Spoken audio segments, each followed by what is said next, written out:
Hello everyone, welcome to the first of its kind, a Q&A video where you lot have submitted to a link that was in the Discord all of the questions that you wanted answered in today's video. We're going to do this every single week, so if you've got questions that aren't answered in today's video, please leave them. There's a link below where you can enter your questions and they might be featured on the next week's episode. You might notice that I'm wearing the zip up hoodie, the no emotion zip up hoodie that was much requested. You can register to be notified when the pre-sale of these hoodies and the t-shirts that will come out in March when I make the announcement.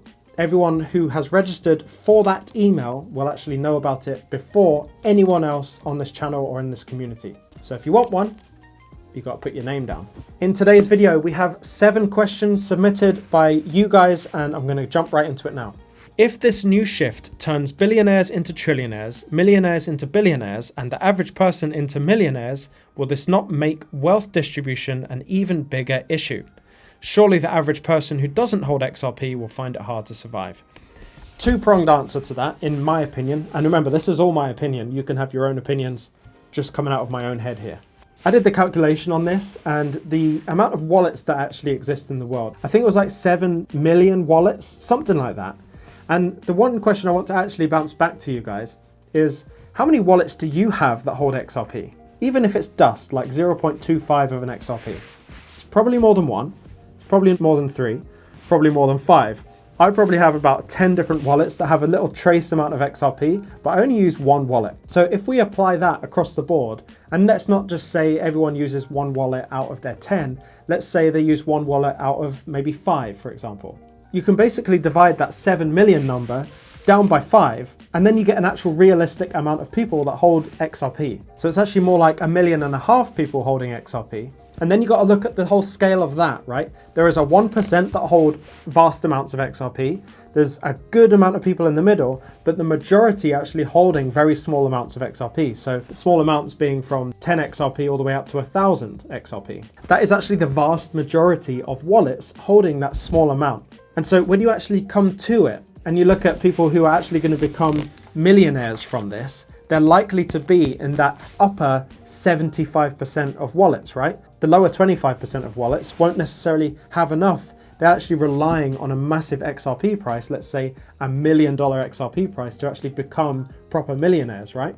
Or maybe even like $100,000 XRP to become a millionaire. We'll have to actually let time go on and see where the end of XRP will be in terms of price. I don't necessarily think that all XRP holders are going to become millionaires, but what I did previously was actually calculate this, and I came to the conclusion that the millionaire list would actually only grow if XRP went to these astronomical numbers. The millionaire list around the world would actually only grow 0.03%. That's a lot of people. If you look at them as individuals, it's like 500,000 new millionaires that will be added to the list.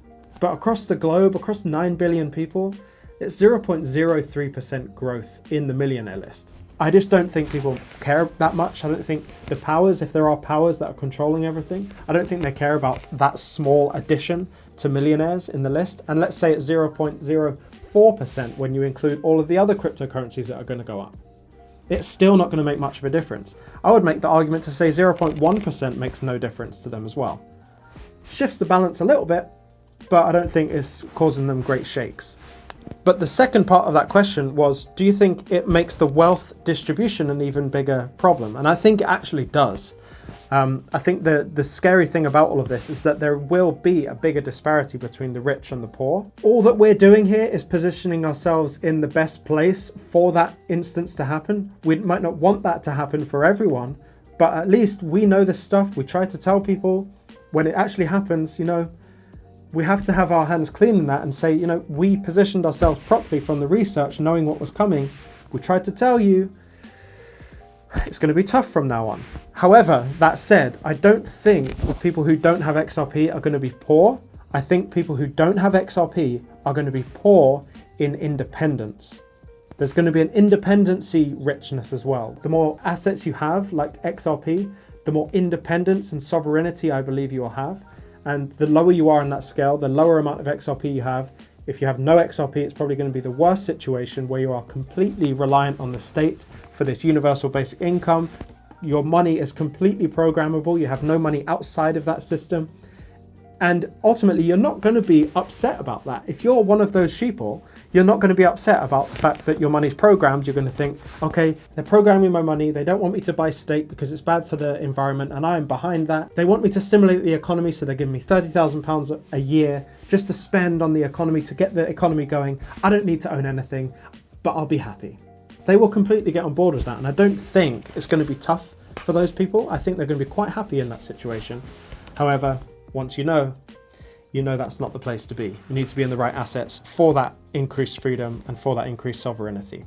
Do you think Matt Hamilton is a shill to Filecoin as Max Kaiser is a shill to Bitcoin? You can answer either yes, no, I don't know, or maybe. I'm going to give you a little bit more than that. I don't really know who Max Kaiser is. I don't really watch anyone else. I know of people who are smart. I don't pay attention to Max Kaiser, not entirely sure who he is, but I know Matt Hamilton somewhat just from Twitter. And I would say the answer without knowing either of these people is probably no.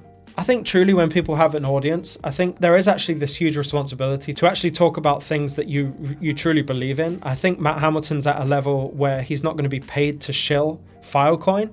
If he thinks Filecoin's got some technological benefit that he really believes in, he's going to talk about it. Like I said, I can't talk about Max because I don't know who that is. So probably, maybe, or I don't know. Probably no. Next question. Banks and central banks which are signed up to Ripple are using XRP for cross-border payments, I guess, ? So these banks must have already set a value per XRP or not, ?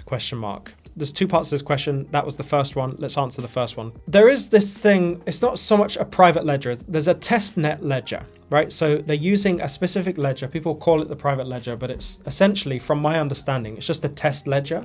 But you can actually use XRP to transfer funds in that way. Now, if a company is using RippleNet, they're not using XRP to transfer these funds. And if they're using the testnet, they're using XRP, the technology. It's like a mock version of XRP, but they're not actually dipping into the real on-demand liquidity, which would impact the price. Therefore, because it's a testnet environment, they're testing it, they can actually set prices in order to show how the fees would be lower for those certain transactions. So, for example, if you've got the Bank of America and they want to know actually physically how much they will be paying in fees for specific settlement of value based on how much value they settle in a typical day anyway, you can directly show them on the testnet, on this private ledger. And in doing that, you can say, well, if the price is $100,000 for an XRP, what would my fees be for this instance? And this is where we believe that we get these glitches from, right? The price just goes astronomically high and it comes back down, back to normal. And I've spoken to many people who are tech people, and they've confirmed to me that these things actually can happen from a testnet environment into the public. It actually can happen like that. And I don't know how it happens. I don't know how you can write code that bleeds into other code. I don't entirely get that, but I trust their words on this because they do work in these areas. And that's when we get these glitches, right? So when people are using this testnet, sometimes it can bleed over into the public. And yes, they would use set prices for this environment because they need to know what their fees would be and how the technology works at certain prices. Then part 2 of that question from Mark88 was how many trillions of dollars a day are moved between the banks? Well, this is actually a really difficult question to answer and actually almost impossible, to be honest. What we do know is that the Bank of England move $1 trillion every single day, just in that central bank alone. Now, there are actually 290 something central banks around the world. So if you said that all the central banks were just like the Bank of England and they do $1 trillion, we're looking at just under $300 trillion every single day settled by central banks. Now, the Bank of England is quite a large central bank. So let's say the Bank of England's up there in that top 25% of all central banks, and they're sending $1 trillion at that level. And let's say there's bigger ones like BNY Mellon, they're sending 1.5 trillion. These are guesses, by the way, but there's a scale to it. So let's assume that it's more like 200 or $175 trillion a day. All of that would be running through the XRP ledger. in a bank-to-bank transfer environment. And so you can use those numbers to start to try and guess how much an XRP would be worth in that environment, but understand that XRP is not going to take all the money from all the world. XLM is going to take a portion, XDC is going to take a tiny portion, IOTA is going to take a tiny portion. They're all going to take tiny portions based on how much they can settle in their own ledgers natively. But remember, it's all going to be interoperable, so it's all going to work together. And when XRP technology is needed to be used, it will be used because they're all interconnected. And you need to watch that video to see how interoperable all those ISO tokens are. Click the I button in the top right of this video to have a watch of that. It's just 3.5 minutes of your time, but you'll learn so much and you'll probably want to watch it again. On to the next question. How and where to start for a complete beginner who is a student? Oh boy.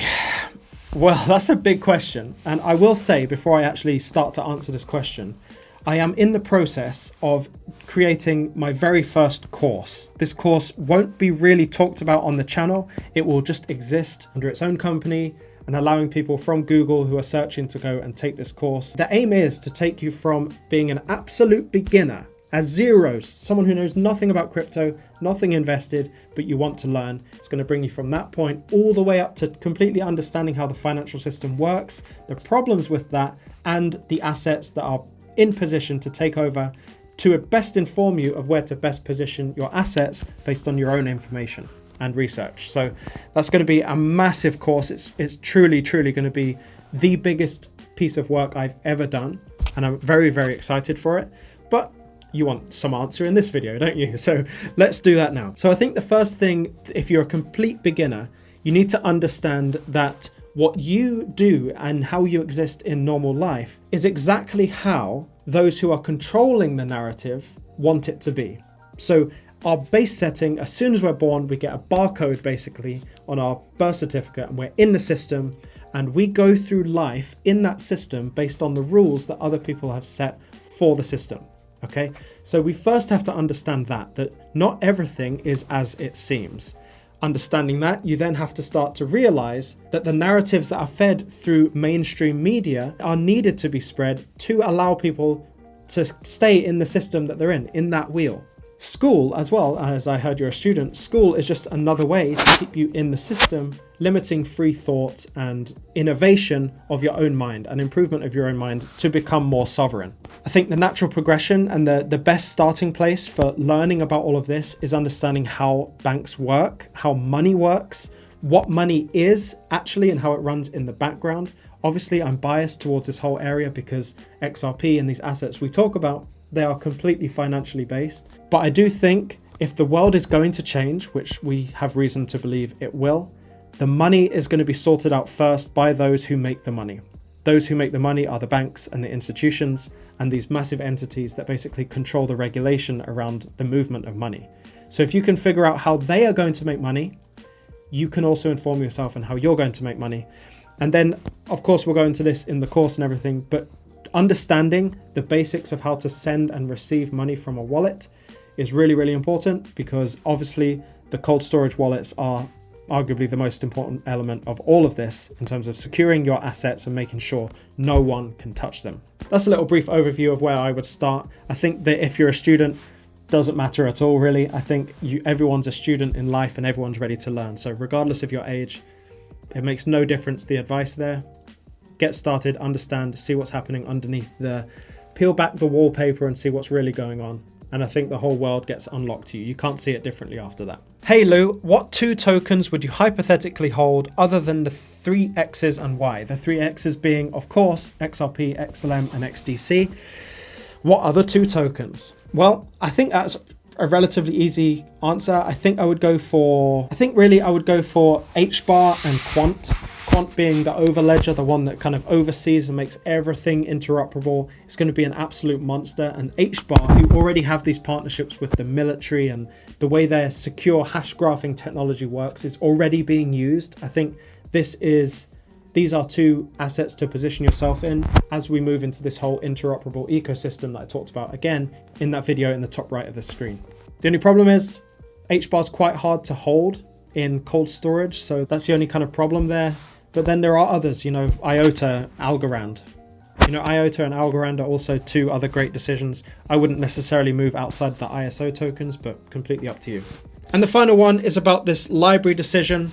With the recent library decision on the library token being a commodity, what are the implications for the XRP in terms of escrow and burning? Lower court precedent versus Ripple court, retail supply going forward, and other potential implications that haven't been fully considered.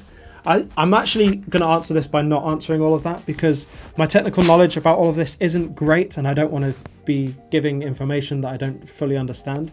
What I do know is that there are similarities between that case and obviously the XRP and Ripple case. And the idea that Library have come out of it with resolution and clarity is obviously great for precedent for the Ripple and SEC case. But also in the same breath, it's a different case. There are different things that happened in the Library case than the Ripple case. And I don't want everyone to hold on too tightly to believe that just because that happened, then this will happen. It's not necessarily the case. My personal belief is that the Ripple SEC case will be settled. I think it will be settled, but heavily in the favor of Ripple. I think they will settle just because I think the SEC can't be seen to lose. They will make an agreement to move forward. There may be a fine to pay. I don't think they're going to give Ripple the win, even though that's what Brad Garlinghouse wants in the end, ultimately. I think it's going to feel like a win. I don't think it's going to be an actual solidified legal win. I think it's just going to be a settlement. But I wouldn't hold on too tightly to the resolution of the Library case and how that definitely means that the Ripple case is going to have the same result and the same price movement afterwards. I wouldn't hold on too tightly. They're completely different judges, different courts. Let's not hold on too tightly to that. If you enjoyed this video and this format, I love doing this actually. It was quite fun. If you want to add your questions for next week's episode, put them in the link in the description. Remember, you can also get your No Emotion hoodie, or at least register to get it in March by visiting noemotion.com. The link is also in the description. If you enjoyed this video, please click like on this video to let everyone else know that you enjoyed this video. And also, if I've made a mistake in any of my answers, please leave those in the comments and let me know, or just generally let me know how you're feeling about this video in the comments as well. Stay emotionless, and I'll see you in the next one.